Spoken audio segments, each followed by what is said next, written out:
समुद्र विज्ञान में पीएचडी कर रहा अर्जुन गोवा की एक पुरानी लाइब्रेरी में रिसर्च कर रहा था। पुरानी किताबों के बीच एक मोटी धूल भरी किताब में उसे एक फटा हुआ नक्शा मिला। वह नक्शा बेहद रहस्यमयी था। उसमें एक टापू दिखाया गया था जो आधुनिक मानचित्रों में नहीं मिलता। नक्शे पर कुछ अजीब चिन्ह बने थे, त्रिकोण, सर्पिल और संस्कृत में कुछ शब्द लिखे थे। जल के पार जहाँ समय ठहर जाए वहाँ मिलेगा सत्य का द्वार। इस नक्शे ने अर्जुन को भीतर तक झकझोर दिया। वह जानता था कि यह कोई आम चीज नहीं है। उसने तुरंत अपने दो सबसे करीबी दोस्तों को बुलाया, अनन्या जो एक पुरातत्व विशेषज्ञ थी और कबीर एक जिज्ञासु लेकिन साहसी फोटोग्राफर। तीनों ने नक्शे को देखा और तय किया कि इस टापू की सच्चाई जाननी ही होगी। एक निजी नाव की व्यवस्था की गई, जरूरी उपकरण जुटाए गए और एक साहसिक यात्रा की शुरुआत हुई। शुरुआत में सब सामान्य लग रहा था।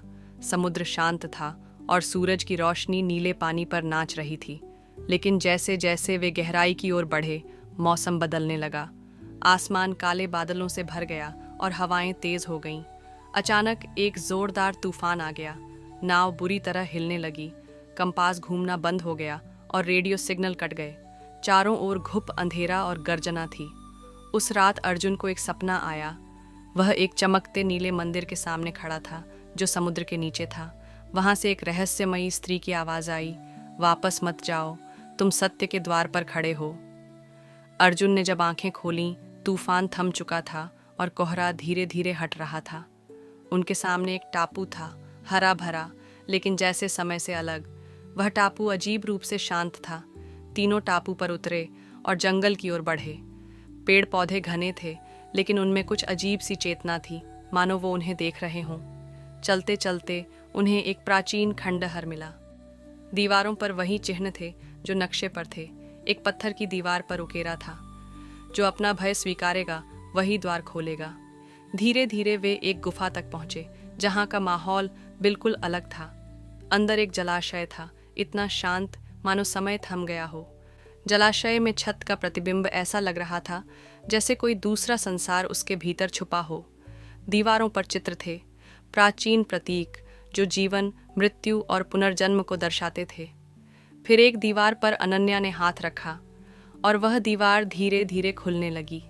पार एक मंदिर था, रहस्यमयी रोशनी से भरा, नीले और सुनहरे प्रकाश में नहाया हुआ।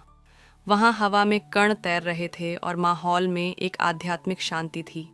लेकिन जैसे ही वे मंदिर में आगे बढ़े, उन्हें अपने ही जीवन की घटनाएं दिखने लगीं। अर्जुन को उसका डर, कबीर को उसकी असफलता और अनन्या को अपने पुराने पछतावे। यह कोई भ्रम नहीं था, यह आत्मा की परछाई थी। उन सभी को अपने डर से सामना करना पड़ा। जब उन्होंने अपने डर को स्वीकार कर लिया तो मंदिर का अंतिम द्वार खुला। वहाँ एक चंद्र रत्न था, हवा में तैरता हुआ, शांत लेकिन शक्तिशाली ऊर्जा से भरा हुआ।